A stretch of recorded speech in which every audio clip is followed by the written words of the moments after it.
So I just wanted to go over really quickly like what to do with the grain once you get it threshed and cleaned, ready to go. Because presumably you're not going to use all, let's say you're doing that 1,000 square feet, 25 pounds comes out of it, you're not going to use that all at once.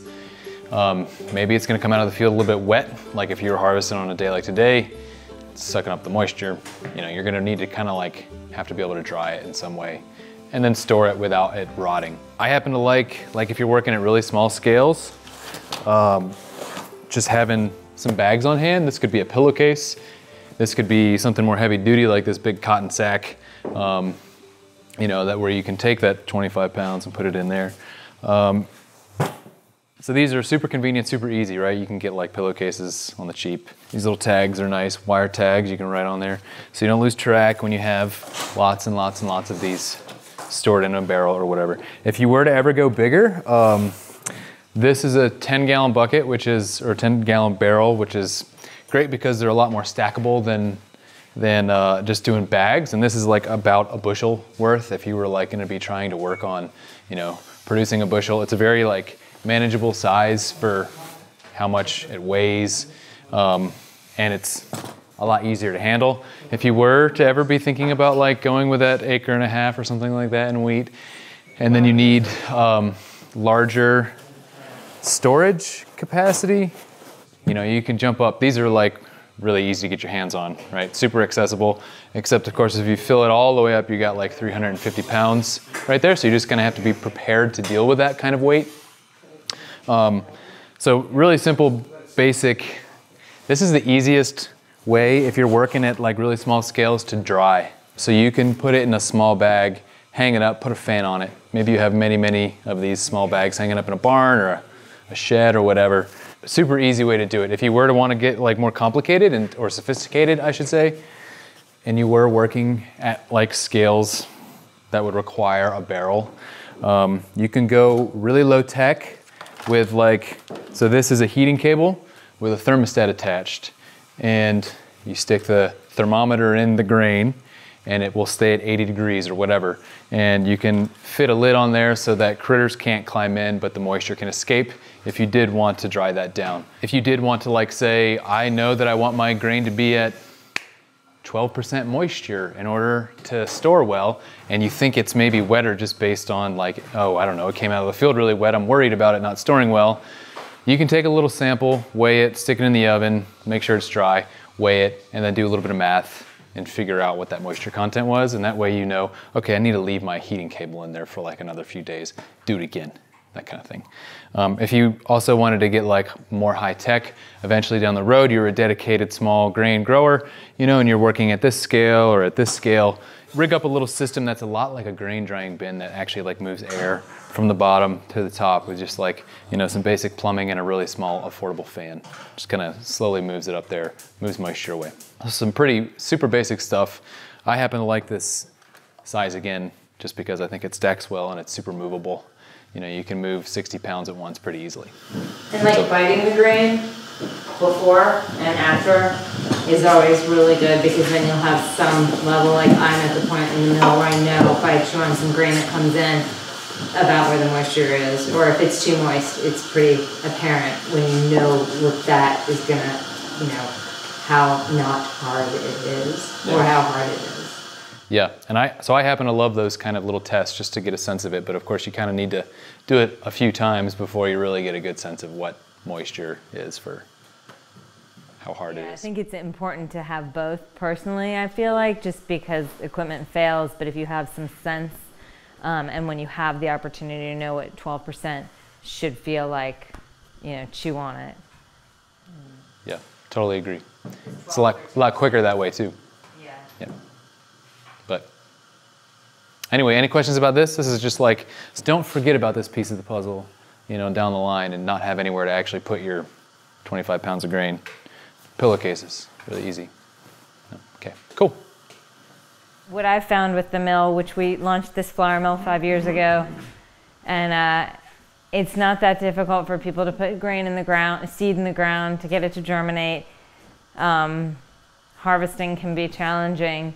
Post-harvest handling is even more challenging, and of course, when you're working on larger and larger scales, but even 25 pounds, just drying it down or making sure that you're storing it at the right temperature, because if it's not stored properly, then it actually creates more moisture.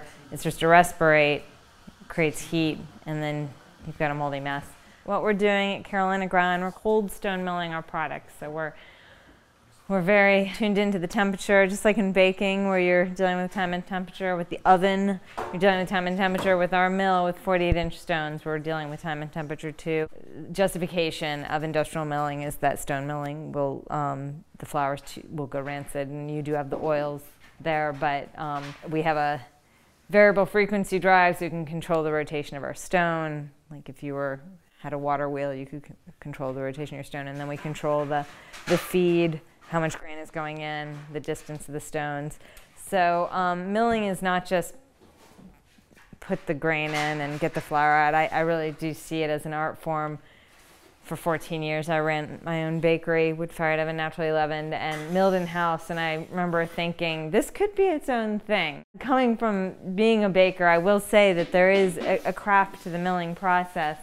When we're just doing whole grain, there's that, but you get into the sifting and it's like the minutia of what are our extractions, the grain coming in, assessing it. Really, I mean, when grain looks good, I have found that it usually is.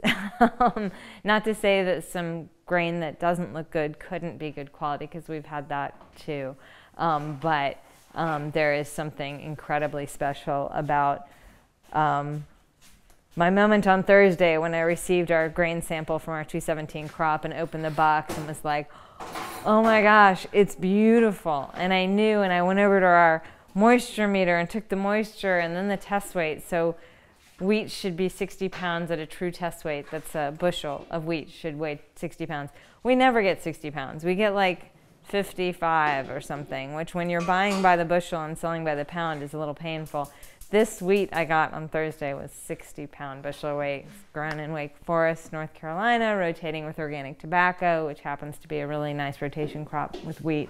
We're real lucky to have Dr. Marshall in Raleigh, who's a public wheat breeder, who has been the reason why this mill exists, because we now have wheat varieties, red wheat varieties that can grow here in the Southeast, and not succumb to disease and yield issues that they previous to these varieties did. We grow a lot of pastry wheat in the South and in North Carolina, but bread wheat is a very new thing. Most bread wheats are grown west of us for reasons of food security and the fact that the whole system was kind of based on the concept of cheap fuel.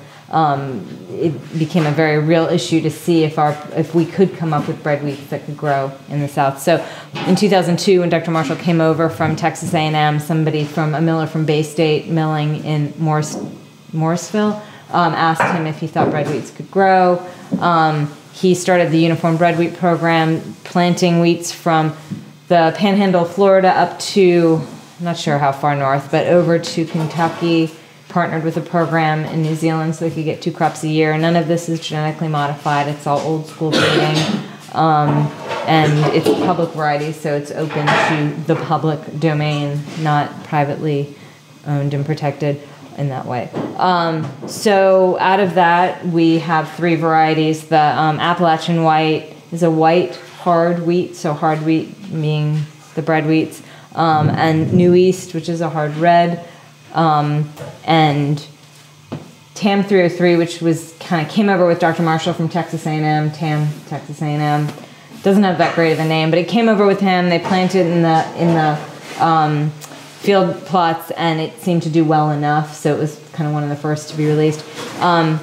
These test plots that are grown kind of throughout the Southeast, and then we have them throughout North Carolina. All the elite stock is actually planted in Waynesville at the Mountain Research Station, and if you ever get a chance, it's really beautiful. They're smaller plots. It's like a patchwork of the best, and the stuff that they're looking at to releasing, and it's just, we're real lucky to have that here, to be able to see. I take our bakery, like bakers that come visit our mill, I'll take them out there. But here's the hard Appalachian White, you can see it here too, and the New East, so you can see white wheat, red wheat, when the wheat is ready to cut, if it rains before, it could, it has a tendency, as you guys mentioned it, to sprout in the field, and that can be real damaging on the mill end. There's a test called falling numbers test where they make a slurry of flour and water and drop a plunger. If the starch is intact and isn't damaged, you would have a viscous liquid there. The more the starch is broken down, the more liquid it's going to become. So when you have a real low falling number, that means that it was real quick for that plunger to fall, and below 300 can be real tricky for a mill. You can't even blend it out. Even in your home situation, if you're growing a quarter acre and you've got sprouted grain and you're not doing production baking, you're going to be challenged by sprout damaged wheat, or excessively sprout damaged. But the other end of the spectrum, if it didn't rain at all and it was really high falling numbers, you might not have as much enzymatic activity. We're also real lucky here to have the Riverbend Malt House, so they're floor malting grain for the beer industry, and we actually get some of their malt and millet and have it available for our bakers if they want it, or for a flavor forward sweetener. It's really interesting stuff, but it will help with fermentation and color crust. We don't blend it into our flours, we just mill flour. A lot of industrial mills will have malted flour. Everything is done, very technically and lab run. We run tests on the grain for mycotoxins, making sure there's, did you guys talk about Dawn? Farmer friends of ours, they're organic valley growers, and when we started this project, because initially we started as a CFSA project, they grow grain for their cows, and so I brought out that little mill and we're gonna mill some grain, and I'm looking at it and I can see little pink heads on this grain, and I was like, do you guys test for mycotoxins? We said, oh yeah, it was real high last year, but this year it's fine. And then I was like, oh right, so you have a threshold for acceptable for cows, for pork, for chickens, for humans it's supposed to be 0. So for them, they could have a certain level of Dawn and it was fine, it was still legal, but for humans, you don't want to see pink tips on your grain, and if it's cold and moist when it's flowering, you should be testing for Dawn. It's one of those things that won't kill you when you eat it, but it could cause you cancer, I think, in the long run. Couldn't it? I think it's a carcinogen. Yeah, it's made stuff. Do you worry at all about ergot? No, it's pretty obvious, and we've never seen it. I used to pull it out of my rye when I ran my bakery. I was like a little jar. I thought it was like my retirement. Sell it on the black market or something. Do you guys know what ergot is? It's this, yeah, I mean, I took a class in college called Mushrooms, Molds, and Man, and that's when I learned about it, where it was known as poor man's disease because it's a vasoconstrictor, I think, and my understanding was people's limbs were falling off. It was like a really horrible disease, and only the poor people, it was happening to only the poor people because the poor people are eating rye and the rich people are eating wheat, and supposedly, well, they realized that it was a fungus in the rye, but it's really big and it's really obvious. I don't know, I guess they were just milling everything. So you have seen it, you're just not worried about it because you've noticed I've never seen it in our rye. I've seen it when I ran my bakery and I used to bring in rye I mean, it was not major, but but I've never seen a bit of it. And it's strange because you don't have to test for it either, but maybe it's just, I don't know if it's regional.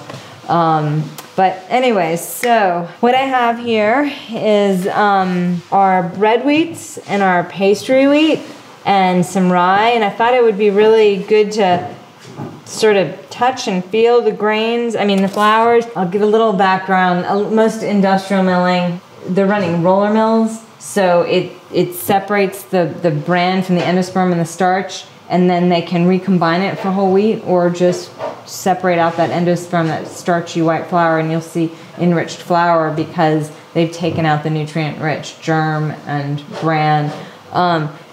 When you're stone milling, you can't take the germ out. The germ is crushed into the endosperm flour. You can sift out some of the bran, but even our whitest flour has sort of a hue to it. And those oils, it makes our flour feel completely different than a store-bought flour. There are theories out there that this gluten intolerance thing has more to do with how we are taking our grain from grain to flour and flour to loaf in terms of, is it good for us to have industrial milled flour or we're separating it out? That being said, even if it isn't a health piece, there's certainly a flavor component that we deliver with this type of milling. So if you all want to come and look at the flours, this is whole wheat bread flour and this is whole wheat pastry flour. And we talked before about the difference of soft and hard, and you can, I mean, if you guys want to come in closer, you can see the larger bran in this. When you're stone milling, the softer grains tend to flake their bran, whereas the hard wheat, it will shatter, it will crush. So when we start to sift, you'll actually get a kind of a whiter flour from the pastry because your bran is larger and it will not go through your screens, you know? So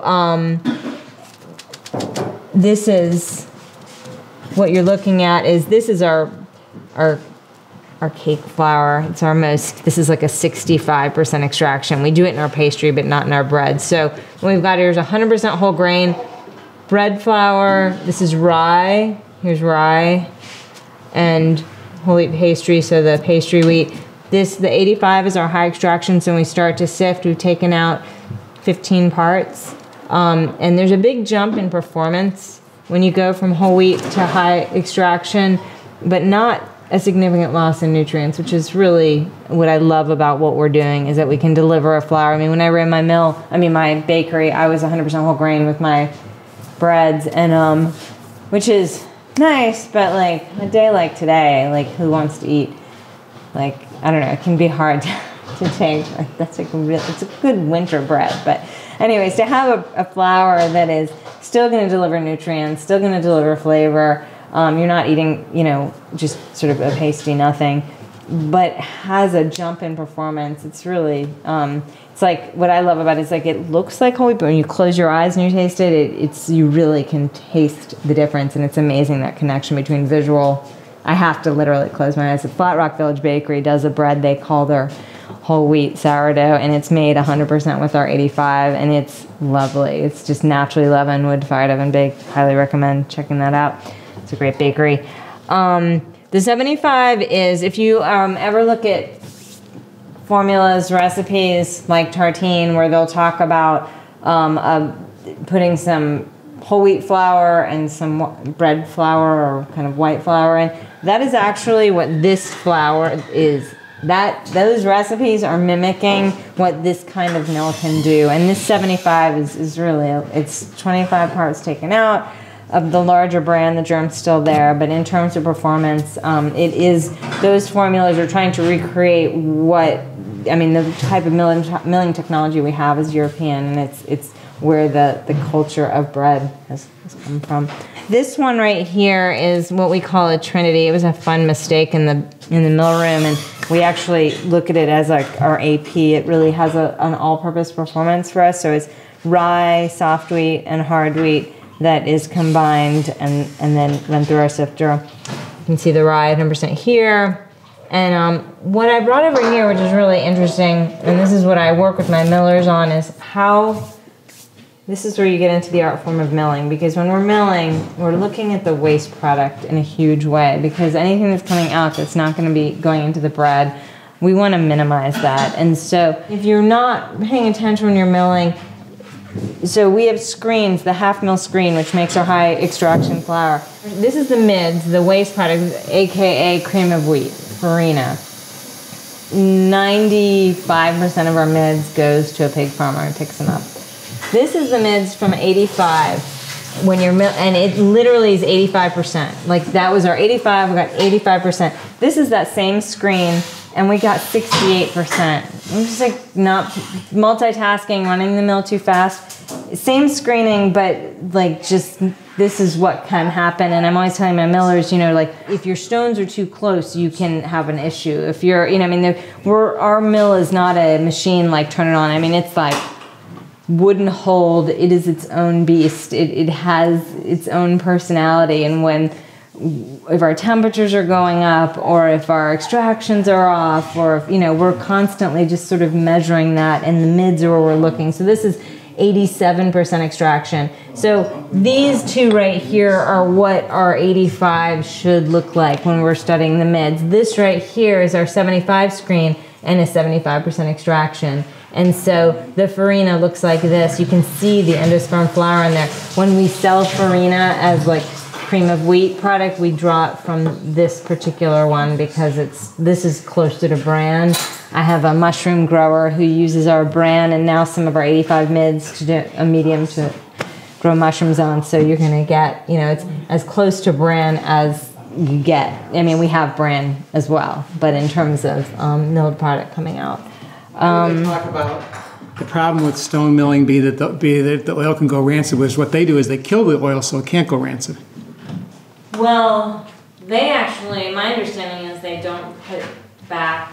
They're allowed to take out a certain amount of germ too. Even in whole wheat? Mm-hmm. Oh, I didn't know that one. Yeah, I don't know what the percentage is, but you're even allowed to call stone ground flour if you put it through a roller mill and then put it through a stone mill with the stones open.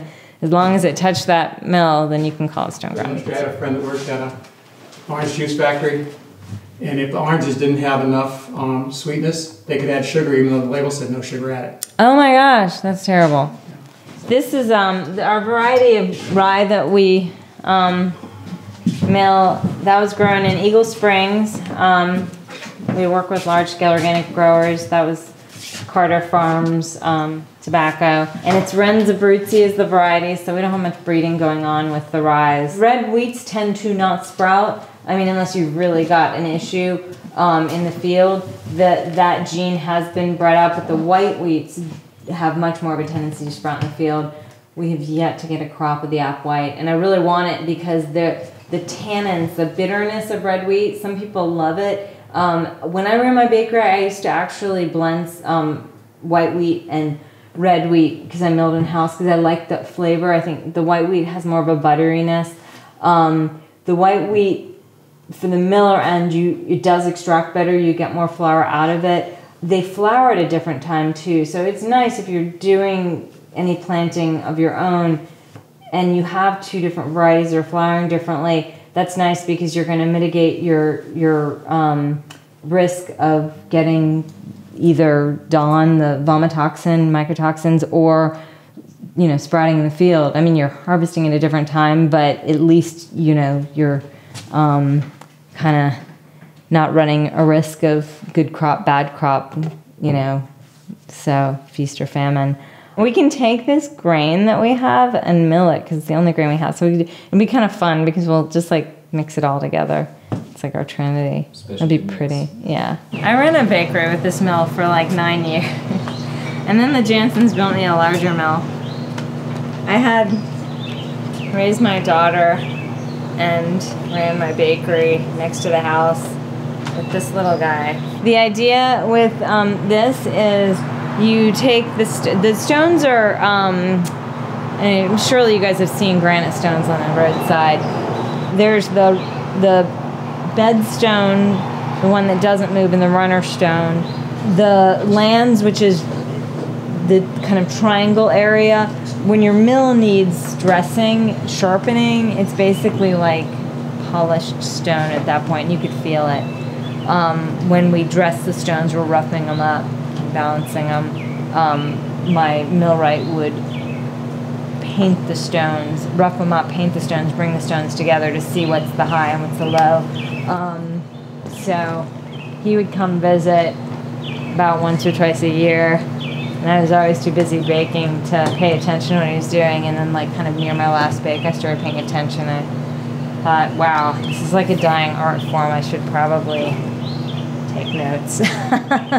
Our mill here in Asheville, though, is composite stones, and it's self-sharpening. So it's it's a little difficult for me initially just because I like the intimacy of being able to open this mill up and see what's going on there. We still need to figure out a way to lift our stones just to be able to see what it looks like. It's good to have that, with the self-sharpening, it's a little more of a mystery to me, which is, personally, I just like things that are tactile and I can touch and feel. So, anyways, Okay, here we go. So what we're going to do is I'm going to start it. I'm going to bring the stones so they're just touching, and then I'm going to lay them off so they're not touching, but as close to touching as I can. And then I'm going to put the grain in the hopper, and then I'm going to slowly feed it out. So, anyways. There's like some grain in there already. So I adjust it from below. A lot of the mill thing to me is the sound and feel and smell. If you smell stone, that's not good.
Questions? Thank you, Jen. You're welcome. Yeah, that's good.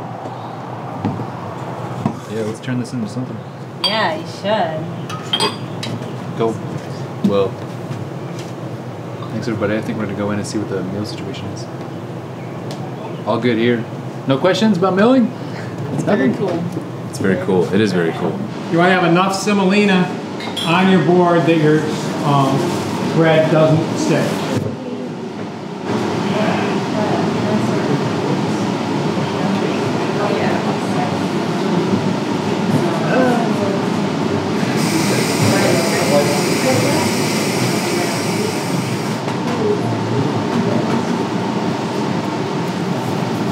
Okay, so folks, this is a bit of a demo too. And this demo is basically titled, Go For It. Don't sweat it, count on having a stone and lots of bottom heat.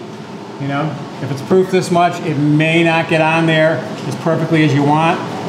You don't have to worry about it, but it won't be put on there until I know I can go in the oven.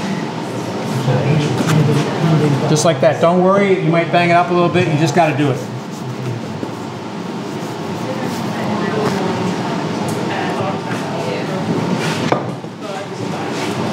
No, just the hottest water you have. I'm going to need it right now. Okay. Yeah. I wanted to get it at 28 day. On the first day, that all.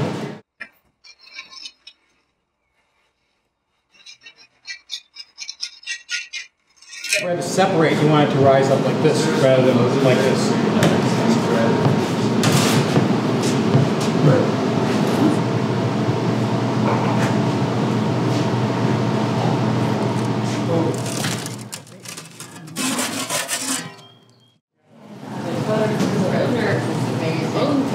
So impressive. A garlic steak, pesto, and then another pesto, some pickled beets and carrots, and a homemade aioli. And then what the soup that you're eating is a chilled cucumber soup with yogurt, dill, parsley, and tarragon, lemon, and garlic. At least the cucumbers and lettuce are from the farm. I don't know about the herbs.